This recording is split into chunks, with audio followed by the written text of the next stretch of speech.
এ কি? এ তো আগুনের নদী। আমরা এখন নদী পার হব কি করে? হ্যাঁ, এই নদী পার না হলে তো আমরা সামনের দিকে এগোতে পারবো না। এখন কি করে এই নদী পার হব? দাদা, এই আগুনের নদী পার হওয়ার জন্য আমাদের যে কোনো একটা উপায় বের করতেই হবে। কোনো উপায় নেই। শুধু একটি উপায় আছে। কে কে কথা বললো কে? আমি এই নদীর মাঝি। এটা মরণ নদী। এই নদী পার হওয়া এত সহজ নয়। এই নদী পার হওয়ার একটি মাত্র উপায় আছে।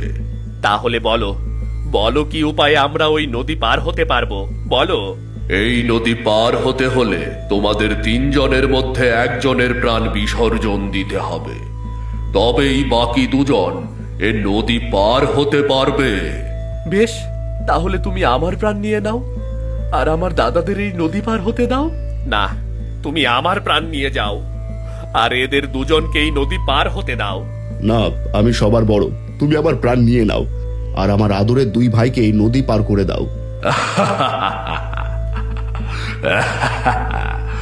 তোরা তিনজনই যেহেতু জীবন দিতে চাচ্ছিস, তাহলে এই নদী ঠিক করবে সে কার জীবন নেবে।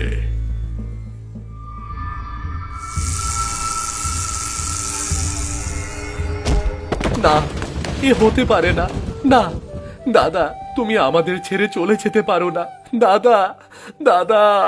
যা, এবার তোরা এই নদী পার হয়ে যা। যা।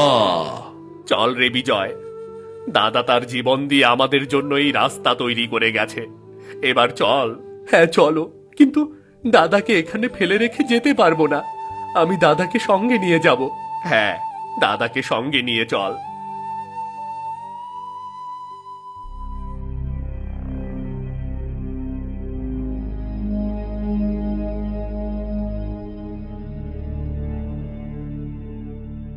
এরপর দুই রাজকুমার তার মৃত বড় ভাইকে নিয়ে অগ্নি রাস্তা দিয়ে যেতে থাকে। তারা যেতে যেতে এক সময় রাস্তার শেষে অগ্নি গিরিখাতের কাছে গিয়ে পৌঁছায়, যেখানটা পার হতে পারলে জীবন নদীর গুহার কাছে পৌঁছানো সম্ভব। এ কি দাদা, এখন কি করব? এখন এই অগ্নি গিরিখাত পাড়ি দেব কি করে? আর এই গিরিখাত পাড়ি না দিলে তো আমরা জীবন নদীর গুহার কাছে পৌঁছাতে পারবো না। উপায় তো একটি আছেই, আমাদেরকে শুধু সেই উপায় খুঁজে বের করতে হবে।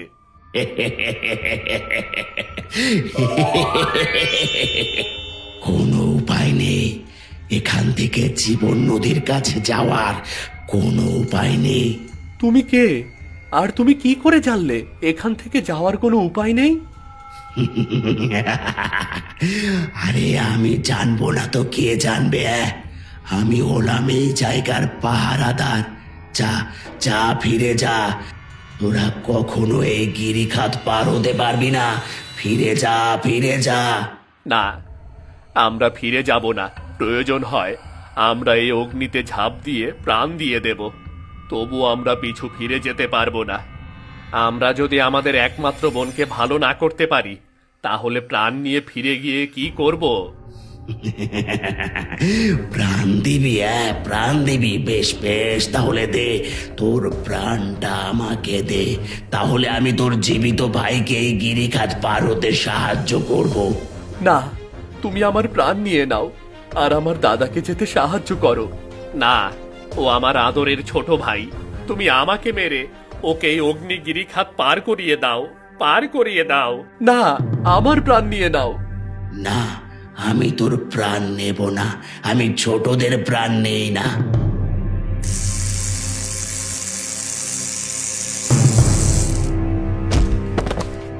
না দাদা, দাদা। যা, তুই এবার যা। হ্যাঁ যাব, সাথে আমার মৃত ভাইদেরকেও নিয়ে যাব। না, তুই একাই যেতে পারবি, সাথে আর কাউকে নিয়ে যেতে পারবি না। তাহলে আমাদের ভাইদের কে দেখবে? কে দেখবে? তোকে আমি 3 ঘন্টা সময় দিলাম।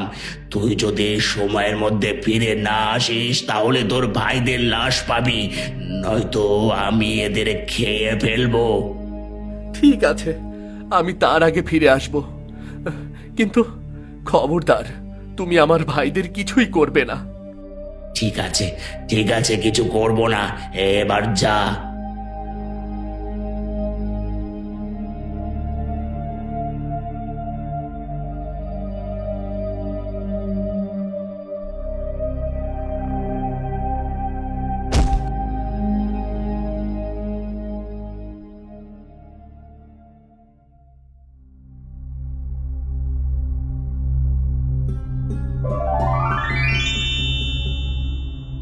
এসো, এসো রাজকুমার, আমি তোমার জন্যই অপেক্ষা করছি। এসো। কিন্তু আপনি কি করে জানলেন আমি এখানে আসব? আমি সব জানি, আর এটাও জানি তুমি এখানে কেন এসেছো। তোমার বোনকে ভালো করার জন্য এই জীবন নদীর জল চাও, তাই তো? হ্যাঁ, আমি আমার বোনকে ভালো করার জন্য আমার 2 দাদাকে হারিয়েছি। এখন এই জীবন নদীর জল নিয়ে গিয়ে আমার বোনকে ভালো করতে চাই। এই জীবন নদীর জল কেউ জীবিত থেকে পায় না। এই জীবন নদীর জল নিতে হলে তোমাকে তোমার প্রাণ উৎসর্গ করতে হবে। হ্যাঁ, আমি আমার প্রাণ উৎসর্গ করতে প্রস্তুত, কিন্তু তার বিনিময়ে আমার বোনকে আমি ভালো করতে চাই। বেশ, তাহলে তুমি তোমার প্রাণ নিজ হাতে উৎসর্গ করো। তাহলে এই জীবন নদীর জল তোমার বোনের কাছে পৌঁছে যাবে। ঠিক আছে, আমি এখনই আমার প্রাণ উৎসর্গ করছি। আহ! তোরা কেউ মরবি না। তোরা 3 ভাই তোদের এই পরীক্ষায় উত্তীর্ণ হয়েছিস। তোরা আবার সুস্থ হয়ে উঠবি।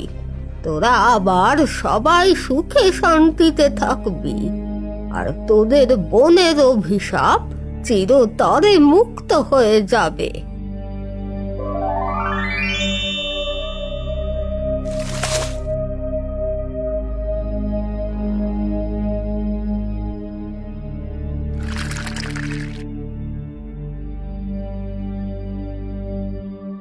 এ কি, আমি মরিনি? তাহলে আমি আমার প্রাণ উৎসর্গ করতে ব্যর্থ হয়েছি? না, তুই ব্যর্থ হোসনি, তুই সফল হয়েছিস। আর শুধু তুই নয়, তোর 2 ভাই এখনো জীবিত আছে। তোদের 3 ভাইয়ের ভালোবাসা আর আত্মত্যাগের কারণে তোদের বোন অভিশাপ মুক্ত হয়েছে। যা, এই জল নিয়ে তোর ভাইদের খাইয়ে দে, তারা সুস্থ হয়ে যাবে। আর এই জল তোর বোনের পাথরের মূর্তির উপর ছিটিয়ে দিলে সেও ভালো হয়ে যাবে। তার উপরে আর কোনো অভিশাপ থাকবে না। যা।